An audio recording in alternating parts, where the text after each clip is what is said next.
گھر بنانا اور گھروں کی تعمیر کے جو سلسلے شروع ہوئے اس کا کوئی اینڈ ہی نہیں ہے. گھروں کا انٹیریئر، اس کا ڈیکور، اس کی باقی چیزیں، ایک کنال کے گھر کے لیے کتنا کثیر سرمایہ لگایا جاتا ہے، حالانکہ بڑی آسانی کے ساتھ اس میں سادگی کے ساتھ بھی خوبصورتی پیدا کی جا سکتی ہے. لیکن ہر کوئی ذات کا قیدی ہے، دولت کو بھی اپنی قید میں رکھنا چاہتا ہے. مٹھی بند کر لیتا ہے نا، پھر مٹھی صرف اپنی بڑائی کے لیے کھولتا ہے، اللہ تعالیٰ کی ذات کی بڑائی کے لیے نہیں کھولتا. کچھ عرصہ پہلے الحمدللہ ہم النور کے لیے لینڈ پرچیز کر رہے تھے اور النور کی تعمیر کا سلسلہ ہونا تھا، تو ہمیں پتہ چلا کہ ایک ینگ لڑکا ہے جس نے بزنس شروع کیا. وہ اپنا گھر بنانا چاہتا تھا، نئی نئی شادی ہوئی، تو اس نے کہا کہ میں گھر بنا لوں. تو اسے کسی نے کہا کہ اللہ کا گھر بنانا تو پہلا کام ہے نا.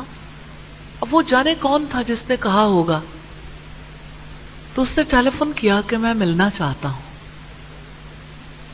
وہ آیا، آنے سے پہلے نہیں بتایا کہ میں کوئی ضروری بات کرنی ہے. پھر اس نے اپنے گھر کے لیے، اور ظاہر ایک مہنگے علاقے میں گھر خریدنا ہو، زمین کی قیمت ہے، تعمیر کی قیمت ہے، جو مال جمع کیا تھا وہ لا کے ڈال دیا. ریئلی آپ بلیو نہیں کر سکتے کہ ایک ینگ لڑکا اس طرح اپنا سب کچھ جو جمع پونجی ہے اور اتنی بڑی مقدار میں وہ لا کے ڈال دی کہ اللہ کا گھر پہلے بنے گا. اور ریئلی جو ہی وہ رقم آئی تو ایک اور جگہ خریدنے کے قابل ہو گئے. الحمدللہ اللہ تعالیٰ اس کی اس کمائی کو قبول فرمائے اور بہت زیادہ اجر عطا فرمائے. میری ابھی کچھ دنوں پہلے ایک بچے سے بات ہو رہی تھی.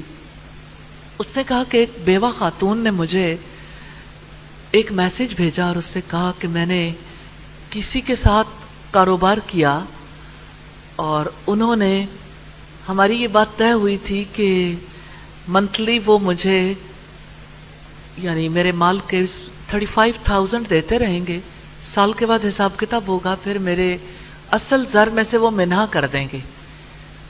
کہتی مجھے پتہ ہی نہیں چلا، اتنے برس بیت گئے، وہ منہا ہوتا رہا، حتیٰ کہ اب انہوں نے مجھے کہا کہ آپ کی رقم ختم ہو گئی ہے. تو کہتی ہیں کہ میرے آنسو نہیں رکتے اور میں بہت تکلیف میں ہوں. تو اس بچے نے کہا میں نے اپنے گھر کے لیے پلاٹ خریدنا تھا، لیکن اب میں چاہتا ہوں کہ میں اس بیوہ عورت کی مدد کر دوں جو اس کا مال تھا. کسی نے اگر اس کا مال غصب کیا تو یہ اس کا معاملہ ہے، میں اس کے ساتھ تو نہیں کچھ کر سکتا، لیکن میں اس کا مال اس کو ضرور لوٹا دوں گا. تو دیکھیں یہ مال ہے نا، اگر شادی بیاہ کی رسومات سے بچے گا تو لوگوں کے کام آئے گا نا، انسانوں کے کام آئے گا. اگر یہ مال بچے گا تو اس مال سے کتنے نفع کے کام ہو سکتے ہیں. اللہ تعالیٰ کے گھر بنتے ہیں، سوسائٹی کے افراد تعلیم پاتے ہیں، بچوں کی بڑوں کی تعلیم و تربیت کے لیے لگتے ہیں، سوسائٹی کی ترقی کے لیے لگتے ہیں، ملک و ملت کی ترقی کے لیے مال لگتا ہے.